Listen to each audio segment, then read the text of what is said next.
এই তুমি আমার উম্মত কেমনে? 30 বছর সুদ খায় মুহাম্মদ সাল্লাল্লাহু আলাইহি সাল্লামের উম্মত কেমনে হয়?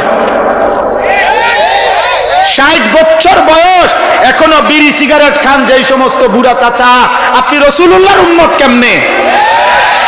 আরে আশেক তো পরে বেটা, আশেক তো পরে, উম্মত কেমনে বেটা সেটা বলো বেটা।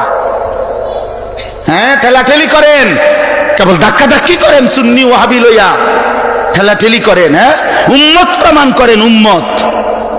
আশেক তো বহুত পরের খবর। আশেক কাকে বলে? তাফসীরের মধ্যে আছে, কিতাবে আছে। ইশক কাকে বলে?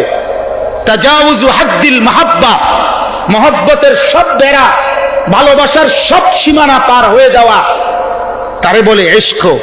ইশক মানে যে এমন ভালোবাসে যে ভালোবাসায় সে কোনো বাধা মানে না, যে ভালোবাসায় তার চলনে বলনে, তার মনে হয় যেন রক্তে, তার অস্তিত্বে, তার চেহারায়, সুরতে, তার এক সেকেন্ড যেন নবীর বিরোধিতায় কিচ্ছু নাই, নবীর ব্যতিক্রম কিছুই নাই।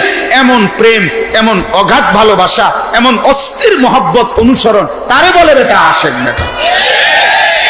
হ্যাঁ, বিরিয়ানি হিসাবে না, খিচুড়ি হিসাবে না, জি না, জি না।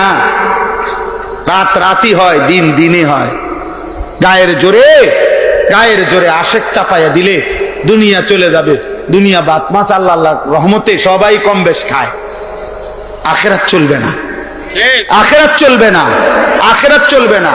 এজন্য ধাক্কা ধাক্কি দরকার নাই, ধাক্কা ধাক্কি লাগবে না। তোমার দরবারের লোক আমার দরকার নাই, তোমার মুরিদ আমার দরকার নাই, কিন্তু তুমি তোমার মুরিদকে ধোঁকা দিও না, তুমি তোমার অনুসারীকে ধোঁকা দিও না। ওই হাসরের ময়দানে গলা টিপা ধরবে, গলা টিপা ধরবে।